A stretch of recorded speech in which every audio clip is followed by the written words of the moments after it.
The field trip was supposed to be a fun adventure for the students of Eastwood Elementary, a chance to escape the monotony of the classroom and explore the mysteries of nature. But as the school bus rumbled down the winding, tree-lined road toward Camp Hollow, a sense of unease settled over the children. Little did they know that their journey would soon turn into a nightmarish experience they would never forget.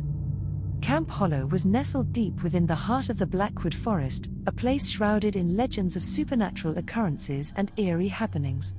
The students had heard stories about the forest, tales of ghosts, demons, and creatures that lurked in the shadows, waiting for unsuspecting victims. Most dismissed these stories as mere superstition, but as the bus approached the camp, a chilling mist hung in the air, and the children couldn't help but feel a sense of foreboding. Mr. Harrison, the enthusiastic science teacher and trip organizer, tried to ease their fears with his cheerful demeanor. "Don't worry, kids. We're going to have a fantastic time exploring nature and learning about the forest's ecosystems," he exclaimed, attempting to boost their spirits. But even his optimism couldn't dispel the growing sense of dread. The students disembarked from the bus and gathered around Mr. Harrison as he explained the day's activities. They were to split into small groups and go on a guided nature hike with their assigned chaperones. The goal was to identify various plants, insects, and animals, and record their observations in field journals. As the groups ventured deeper into the forest, the atmosphere grew more oppressive.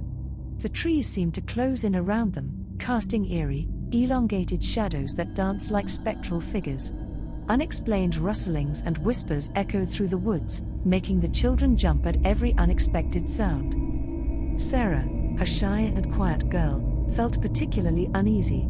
She had heard the darkest rumors about the Blackwood Forest, tales of people disappearing without a trace and never being seen again. She clutched her field journal tightly, her knuckles turning white as she tried to focus on the task at hand. Her group stumbled upon a clearing filled with tall, gnarled trees that looked like they had witnessed centuries of secrets. In the center of the clearing stood a dilapidated cabin, its windows shattered and its wooden walls covered in moss.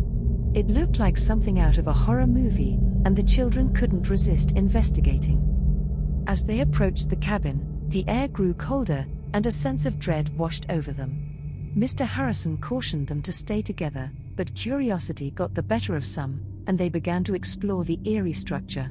The cabin's interior was even more unsettling. Broken furniture, rotting books, and faded photographs littered the floor. One photo caught their attention, a group of children who looked eerily like themselves, but dressed in outdated clothing from a century ago. The group hurriedly left the cabin, their hearts pounding. Mr. Harrison assured them it was just an old cabin left by some previous campers, but the unease remained. They continued their hike, but every step seemed to take them deeper into the forest's dark heart. As the day wore on, strange occurrences became more frequent. Unexplained lights flickered among the trees, and eerie whispers filled the air. The chaperones did their best to keep the children focused on their scientific observations, but fear was an unwelcome guest on this field trip. The sun dipped below the horizon, and darkness descended upon the forest. Mr. Harrison decided it was time to head back to the campsite. However, as they retraced their steps, they realized something was horribly wrong. The path they had taken seemed to have vanished. They were lost. Panic set in as the students huddled together, their flashlights illuminating the oppressive darkness. Shadows seemed to move on their own, and the eerie whispers grew louder, almost forming words. The forest itself seemed alive, a malevolent force toying with their fear. Sarah's group, now separated from the others, stumbled upon a small, decrepit cemetery hidden within the trees. The gravestones were weathered and covered in moss, but one caught their attention. It bore the name Sarah Thompson and the same date of birth as Sarah herself. Terror gripped Sarah as she realized the impossible. The gravestone marked her own name and birthday. It was as if the forest had taken them back in time, back to a time when she didn't exist. Her classmates gathered around the gravestone, unable to comprehend the horrifying reality before them. Suddenly, a bone-chilling wail echoed through the forest, freezing them in their tracks. The ghostly figures from the cabin's photograph emerged from the shadows, their eyes hollow and their faces twisted in agony. They reached out for the children, their bony fingers inches from their trembling bodies. Sarah's heart pounded in her chest as she realized the forest's dark secret. It was a place outside of time, a realm where the past and present intertwined in a nightmarish dance. The forest had trapped them, and they were now part of its cursed history. Desperate and terrified, the children fled through the haunted forest, pursued by the vengeful spirits. They stumbled upon a long-forgotten path that led them back to Camp Hollow, but the camp had aged, and the campers from the past now roamed its grounds. They finally reunited with the rest of the group, and Mr. Harrison led them in a frantic search for a way out. The forest seemed to fight against their escape, its dark magic pulling them back into its web of horrors. As dawn broke, the children stumbled out of the Blackwood Forest, battered and traumatized. They had survived the scariest school field trip imaginable, but the horrors of that night would haunt their dreams forever. The Blackwood Forest had claimed its victims, and they had returned to the modern world, forever changed by their encounter with the supernatural.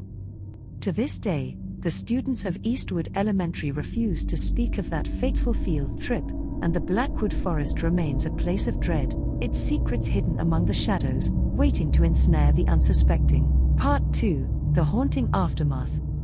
The harrowing events of the field trip to Blackwood Forest had left the students of Eastwood Elementary deeply scarred. They had survived the horrors of that night, but they couldn't escape the lingering fear that had taken root in their hearts. The nightmares came without warning, vivid and terrifying, as the memories of that cursed forest continued to haunt their dreams. Sarah, in particular, had been profoundly affected. She couldn't shake the feeling that something from the forest had followed her back to the safety of her home. Her once peaceful nights were now filled with restless sleep, plagued by the eerie whispers that had echoed through the forest. Shadows danced on her bedroom walls, and strange, otherworldly sounds echoed through the darkness. Desperate to find answers, Sarah turned to her grandmother, a woman known for her knowledge of folklore and the supernatural. As Sarah recounted the horrors of that night in Blackwood Forest, her grandmother's face grew grim. She told her of an old legend, whispered among the elders of their town. The legend spoke of a malevolent spirit known as the Forest Keeper, a vengeful entity bound to the cursed woods. The Forest Keeper would claim those who trespassed in its realm, marking them with an indelible connection to the forest. Sarah's grandmother warned her that she might have been marked by the Forest Keeper that night, and if she didn't break the connection, the haunting would continue. Determined to free herself from the forest's grip, Sarah delved into research about the Blackwood Forest and its dark history. She discovered that others had gone missing in the forest, and their stories were eerily similar to what she and her classmates had experienced. The forest was a place of lost souls, trapped in a never-ending nightmare. Sarah realized that to sever the connection, she needed to return to Blackwood Forest and confront the Forest Keeper. She couldn't do it alone, though. She gathered her fellow survivors from the field trip, and together they made a plan to face the horrors of the forest one last time. They returned to Camp Hollow, this time prepared with ancient charms and rituals passed down through generations. Armed with knowledge and determination, they ventured into the cursed woods, retracing their steps from that fateful night.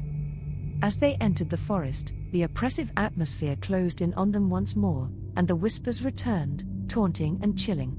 The ghostly figures from the cabin's photograph appeared, their hollow eyes fixed on the intruders. But this time, the survivors were ready. They recited incantations and held their charms aloft, creating a protective barrier that kept the vengeful spirits at bay. Deeper into the forest they ventured, their resolve unwavering. The spectral manifestations of the Forest Keeper, a twisted figure of darkness, appeared before them. It tried to lure them into its grasp, promising to release them from the torment of their nightmares, but the survivors stood firm. With each word of the ancient ritual, the Forest Keeper weakened, its power diminished.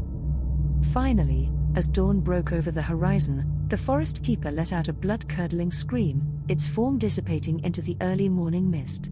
The forest itself seemed to sigh with relief, and the whispers faded into silence. The survivors left the Blackwood Forest, forever changed by their encounter with the supernatural.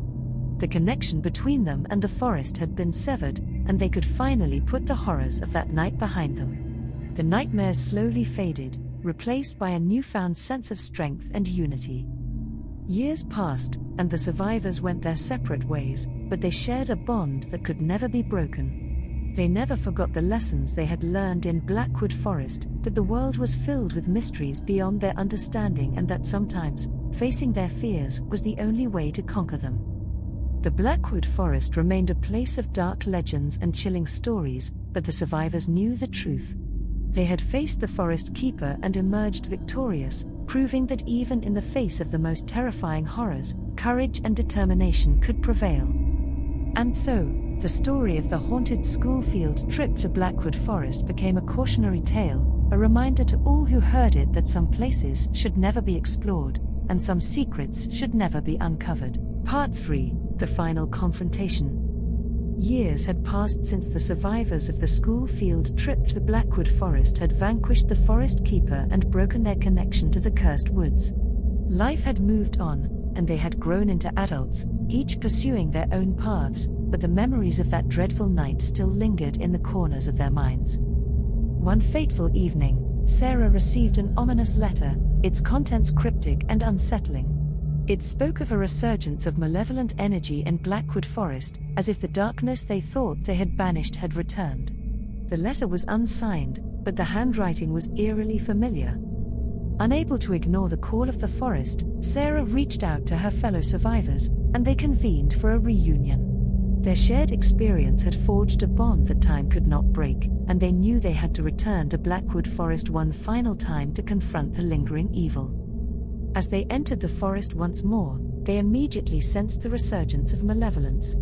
The trees appeared more twisted, the shadows more ominous, and the whispers more taunting. It was as if the forest itself had been waiting for their return, its dark heart pulsating with renewed strength. Their journey led them to the cabin in the clearing, where they had first encountered the spectral children and a photograph from the past. The cabin, once in ruins, had been mysteriously restored, its windows whole and its walls unblemished. It beckoned them inside, and they knew they had to confront whatever lay within. Inside the cabin, they discovered a hidden chamber beneath the floorboards. There, they found an ancient tome filled with incantations and rituals, the source of the forest's malevolent power. It was evident that someone had been using the book to harness the darkness, to summon the Forest Keeper once more. As they pored over the book, they realized that the Forest Keeper's return was no accident. It sought revenge for their previous defeat, and it intended to claim them all. The survivors had unwittingly become its chosen adversaries, forever marked by their past encounter. Armed with newfound knowledge, the survivors began to perform a counter-ritual, one that would banish the Forest Keeper from their lives forever. But as they chanted the ancient words, the forest itself seemed to rebel against them. Trees shook, the ground trembled, and the spectral children returned, their eyes filled with hatred. The Forest Keeper materialized before them, more powerful and terrifying than ever. It taunted them with their worst fears, attempting to break their resolve. But the survivors stood strong, their determination unyielding. They recited the counter-ritual with unwavering faith, channeling the very essence of the forest against the malevolent entity. As the ritual reached its climax, a blinding light erupted from the book, engulfing the Forest Keeper in a vortex of energy. It let out one final, agonizing scream before dissipating into nothingness. The forest itself seemed to sigh in relief, its malevolence lifted, and the survivors knew that they had finally triumphed over the darkness. They left the cabin, the forest, and their nightmarish past behind. The malevolent energy that had plagued them for so long was gone, and they were free at last. Their journey through Blackwood Forest had come full circle, and they had emerged stronger, wiser, and united by an unbreakable bond. The survivors returned to their lives, forever marked by their shared experiences, but now they carried with them not only the scars of that dreadful night but also the knowledge that even the darkest of forces could be conquered when faced with unwavering courage and the strength of friendship. As they looked back one last time at the Blackwood Forest, they knew that it would always be a place of mystery and dread, but they had turned the tide against its malevolent heart, ensuring that no one else would have to face the horrors they had endured. The trilogy of their harrowing encounters with the Blackwood Forest had come to an end, and the survivors could finally embrace a future free from the haunting specter of the past.